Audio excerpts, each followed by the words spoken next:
In this video, we're going to talk about how the Diablo Immortal player uses premium currency shenanigans to turn old WoW tokens into a whale-killing Necromancer. A genius or a cheat?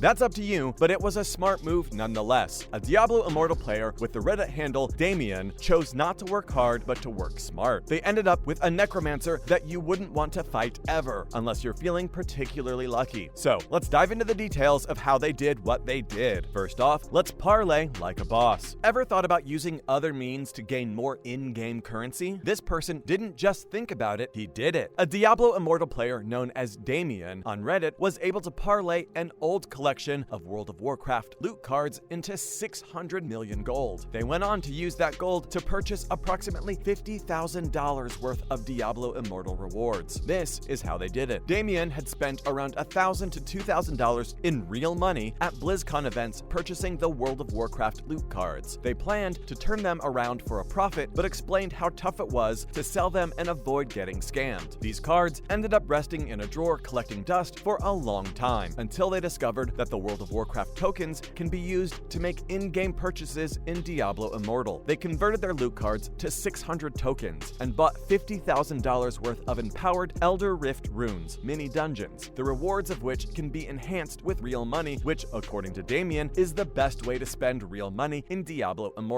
This resulted in them owning a beast of a Necromancer, which, according to them, is capable of defeating the best of the best. There must be people who won't be too impressed with what daymeeuhn did, and the player will have to face a ton of criticism for it. Whether they can be called a cheat or not, we don't think so. Look at it this way. They didn't gain what they wanted instantly. They had to make a huge investment a long time ago, which bore fruit after a good amount of time. It was a game of patience that they won in the smartest way possible. If we were in their position, we probably would have done the same thing. A crazy, wild, overpowered Necromancer? Who wouldn't want that? Next up is the Unstoppable Necromancer. The Necromancer has to be the main and most popular class in Diablo Immortal. The Dead Raising class is one of the most difficult to learn, but because it blends in so well with Diablo's Gothic-inspired universe, it's also one of the most used to battle Sanctuary's demons. There are build guides available for building your Dead Raising character according to your playstyle and the type of class that you want. The Necromancer in Diablo Immortal has access to a variety of unique attacks, as well as two main skills. The normal ranged magic attack you start your adventure with is Soulfire. At level 32, the more potent Bone Spear becomes available. For secondary skills, the Necromancer has 10 different attacks, but slots are available for only 4, so choose wisely according to your playstyle. It depends on your preference as to whether you want to be part of the action or prefer to make your moves from the back of the pack when considering the various actions. Bone Armor is a useful ally move if you're staying in the background, and common golems and command skeletons can keep foes at distance and away from you. Although we love to get in on the action, playing it safe from the background is always wise. Given the amount the player spent to make his Necromancer, we can only imagine what a beast it must be. With the number of moves and power the Necromancer has, the right moves and a huge investment mixed together would create something undefeatable. That's exactly what people are saying about daymeeuhn's Necromancer. Sounds very fascinating, and we'd love to see it, but we sure hope we don't have to face it. Now, is daymeeuhn wrong for doing what they did? Diablo Immortal has adopted the worst and most exploitative pay-to-win strategies in mobile gaming. When the game was announced, we were expecting that a lot of the stuff in the game would be earned on a pay-to-gain or win basis. The game is free to play after all, and as no one is purchasing the game, then Blizzard has to make money from somewhere. As the story content and main features of the game are free to play, we as fans are expecting that the game would be monetized, but not this heavily. Fans expected to include a premium currency, cosmetics that cost money, and a battle pass, and it does, plus more. What was less evident, and what Blizzard omitted to mention, was the importance of money in Diablo Immortal's endgame and the edge that character advancement offers you over other players. How strong your character is and what edge you have over other players is completely based on how much money you're willing to invest. Lucky for daymeeuhn, they had a good amount of World of Warcraft loot cards lying around, which they parlayed to progress in Diablo Immortal. All they did was smartly convert the money that they had already invested a long time ago to increase its worth by a great margin. By doing this, they created a Necromancer who is nearly immortal and undefeatable for people who aren't on that level. No player will be able to reach their level unless they invest an insane amount of money in the game, which honestly won't be the smartest move. Yes, daymeeuhn will be criticized for this. They may even be called a cheat, but we believe that what they did wasn't cheating. It was an extremely smart move that they made, but this will inevitably anger players who won't be able to reach that level, even if all they do is play the game. Now, in other news, the Division mobile mobile version title and trailer revealed. The Division Resurgence, a free-to-play mobile game that Ubisoft indicated was in the works last year, has now been formally unveiled. According to the developer, it will be an open-world third-person RPG shooter, like the mainstream games, with single-player and co-op modes that let players engage in PvE activities or combat against the environment in plot missions. According to the developer, it will be an open-world third-person RPG shooter, like the mainstream games, with single-player and co-op modes that let players engage in PvE activities or combat against the environment in plot missions. Resurgence will be set in the same universe as The Division and The Division 2, but according to Ubisoft, its narrative will be independent from the first game and feature new characters, weaponry, and a unique perspective on important story events. The trailer seemed similar to the original 2014 game's trailer. The gameplay style and some shots were similar, although this game has cut out the heartbreaking story of a family suffering from an illness from the first game. Although the game's teaser indicates that it will soon be available for Android and iOS devices, Ubisoft has not yet provided a release date. The company intends to run a closed alpha during this time, allowing selected gamers to try the game after agreeing to an NDA. If this version is anything like the original game, then we're down for the ride. The first game was mind-blowing. Video game sales are expected to decline for the first time in years. For the first time in years, video game sales are expected to drop annually as another sector that experienced growth during the coronavirus era faces the bleak prospect of a recession. According to an analysis from industry data firm Ampere Analysis, the global market for games and services would shrink 1.2% annually to $188 billion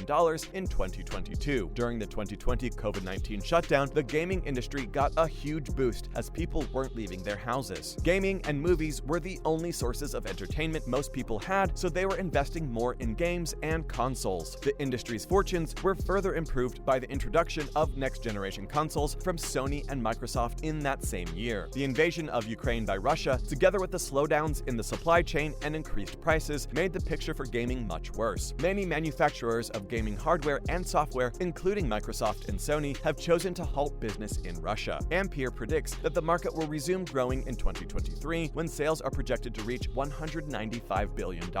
We hope this is true and that things get better soon. Apex Legends Mobile reveals a new exclusive legend in the launch trailer of Season 2. We are extremely excited for this one. The official launch trailer for the second season of the well-known mobile game Apex Legends Mobile has just been made available. The trailer shows some of the changes in the upcoming season and introduces Rhapsody, a new legend who uses her musical powers, along with an artificial canine comrade, to defeat her enemies on the battlefield. Rhapsody hails from Coma's Neon Dunes neighborhood, a brand new location in the Apex Legends world. The new season of Apex Legends Mobile is guaranteed to be a smash with mobile players because of the new neon cyberpunk-themed landscape that is packed with challenges and other POIs. We can't wait to experience the new map along with Rhapsody. And that's a wrap for this video. What do you think about what daymeeuhn did? Let us know in the comments below, and make sure to give this video a thumbs up and subscribe to our channel for more videos just like this. We'll see you in the next one.